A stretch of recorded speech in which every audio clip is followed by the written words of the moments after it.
चलिए बात करते हैं खुशियों की, गम की, मुस्कुराहट की, उदासी की। मैंने साइकोलॉजी में पढ़ा था कि मनुष्य गद्यात्मक पर्सनैलिटी का होता है। गद्यात्मक व्यक्तित्व यानी कि डायनेमिक पर्सनैलिटी, उसके अंदर खुशी भी होती है, दुःख भी होता है, गुस्सा भी होता है, मुस्कान भी होती है। सभी प्रकार की भावनाएँ पाई जाती हैं और इन्हीं भावनाओं के सम्मिश्रण से बनता है मनुष्य, जो कि इस संसार में सबसे सुंदर प्रभु की रचना है, जिसके भीतर संवेदनाएँ हैं, करुणा है और उन्हें व्यक्त करने का, अभिव्यक्ति का एक सुंदर माध्यम भी है। उसके पास 2 हाथ हैं जो का सेवा दे सकते हैं, जिनसे वो सृजन कर सकता है, निर्माण कर सकता है।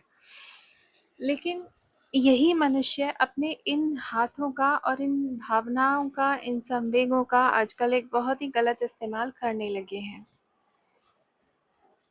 मुझे जब भी कोई ये कहता है कि किसी पशु के साथ क्रूरता हो रही है, बुरा व्यवहार हो रहा है, तो उस समय मेरा इस तरफ भी ध्यान जाता है कि मनुष्य अपने खुद के साथ क्या कर रहा है, अपने रिश्तों के साथ क्या कर रहा है, अपनी मनुष्यता के साथ वो क्या कर रहा है।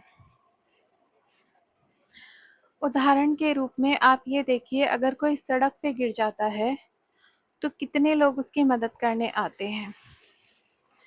किसी को कोई बाइक से टक्कर मार दे, वाहन से टक्कर मार दे, तो सबसे पहला काम लोग क्या करते हैं? दौड़ जाने का करते हैं।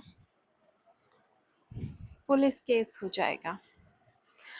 सीधी बात यह है, इन सभी भावनाओं के ऊपर एक स्वार्थ की भावना इतनी हावी हो चुकी है कि मनुष्य ने सोचना बंद कर दिया है और उससे भी ज़्यादा कबाड़ा कर दिया है जियो के प्लान्स ने, जो हमारे रिश्तों को अजगर की तरह निगलता जा रहा है। क्षमाशीलता बहुत कम होती जा रही है। बहुत सारी चीज़ें, बहुत सारे मौके। अभी एक फेमस यूट्यूब ब्लॉगर हैं और उनका जब मैं ब्लॉग सुन रही थी और उनके साथ हुए बातों को मैंने जब सुना, तो मुझे बहुत दुख हुआ कि लोग इतने संवेदनहीन भी हो सकते हैं। लेकिन फिर याद करती हूँ, उनकी ही मृत्यु के आसपास मेरी भी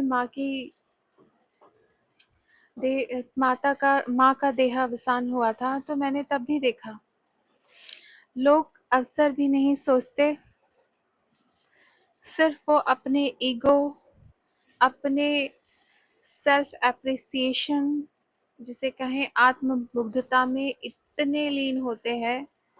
हमें इस बात के लिए बोल दिया, हमें इस बात के लिए नहीं कहा, हमें इस बात के लिए नहीं पूछा, खाने में इतने डिश होने चाहिए थे, हमें खाने के लिए नहीं बुलाया। ये इतने सारी चीज़ें लेकर बैठे होते हैं ना, कि वो ये नहीं सोचते कि ये परिवार ऑलरेडी परेशानियों से गुजर रहा है। इन्होंने अपना एक सदस्य खोया है, ये दुखी होंगे, परेशान होंगे, तो इनको खरोंचने की बजाय हम वहाँ मरहम रखें।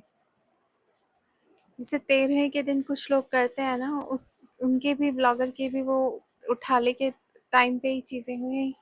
और मैंने और भी सुना, अब पता है लोग ये करने लगे हैं, जब कोई मर जाता है तो उसमें भी पूरा मेन्यू डिसाइड होता है और उसके बाद खाने के लिए भी कि हमें स्पेशली कॉल करके बुलाएंगे तो हम जाएंगे, अदरवाइज हम नहीं जाएंगे।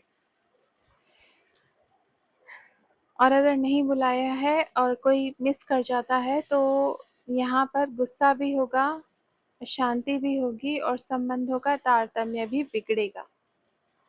तो ये कितना मतलब हम ये सोचते हैं संवेदनहीनता हो रही है समाज में, मैं कह नहीं सकती। लेकिन उसके साथ ही साथ मैंने ये भी सुना कि आर्मी में एक आर्मी समाज की तरफ से सुनने मिला कि उनके यहाँ जब किसी की मृत्यु होती है कि वो कोई मृत्यु भोज वगैरह नहीं रखते, जो होता है ब्राह्मणों का करते हैं। प्रेयर मीट जो होती है उसमें लोग आते हैं, उन्हें सिर्फ एक एक कप चाय और बिस्किट्स दिए जाते हैं, उससे आगे कुछ भी नहीं। और उसमें लोग बिना बुलाए भी आते हैं, जिन्हें सिर्फ ये पता चल जाता है कि फला फला की डेथ हो गई है, तो उसमें लोग बिना बुलाए जाते हैं, सम्मिलित होते हैं और बिना किसी शिकायत के शांति से वापस आ जाते हैं। तो मुझे लगता है पूरे समाज में इस तरह का ही एक वातावरण बनाने का समय है और ये शायद एक समय की बहुत ज़रूरत है। बोल मैं इसलिए रही हूँ कि जब आप किसी कुत्ते के बैठे हुए कुत्ते को लात मारते हैं, जब किसी गाय को डंडा मार के भगाते हैं, तो उस समय आप अपने अंदर एक बहुत ही कमज़ोर बीज का प्रत्यारोपण कर रहे होते हैं, जो आगे जाके आपके भीतर की मानवता को, मनुष्यता को समाप्त कर देगा। पशु से तो आरंभ होता है, अंत तो सदा मनुष्य पर होता है। और इसी सब के अंदर जब आपके अंदर करुणा समाप्त हो जाती है, आपके अंदर दिव्यता समाप्त हो जाती है और फिर आपके अंदर परमात्मा का आशीर्वाद समाप्त हो जाता है। तो फिर आप स्वयं खुद बीमारियों की चपेट में आते हैं, परेशानियों में आते हैं और वो कहते हैं ना कि मुझ पे परेशानी आ रही है लेकिन ईश्वर नहीं सुन रहा। तो एक बार नज़र उठा के देख लीजिए कि आप खुद क्या करते आ रहे हो। दूसरे को कहने से पहले पूरी ईमानदारी से एक तीसरा व्यक्ति बनके, दूसरा भी नहीं तीसरा व्यक्ति बनके अपने आचरण को, अपने अतीत में कहे गए शब्दों को, व्यवहार को अच्छी तरह से तोलकर बोलें। हो सकता है कभी आपने भी कुछ किया हो और सामने वाले व्यक्ति ने क्षमा कर दिया हो। जो भी कुछ हो, संवेदनाओं को ऊपर रखें, अपने मन की करुणा को खत्म ना होने दें। इस संसार में करुणा मूल है। कलयुग में जिसके हृदय में करुणा है वही नारायण है। मुझे लगता है इससे बहुत सारे लोगों के जीवन में परिवर्तन आएंगे और सुधार होगा। इसी के साथ मैं ये वीडियो समाप्त करती हूँ। Thank you.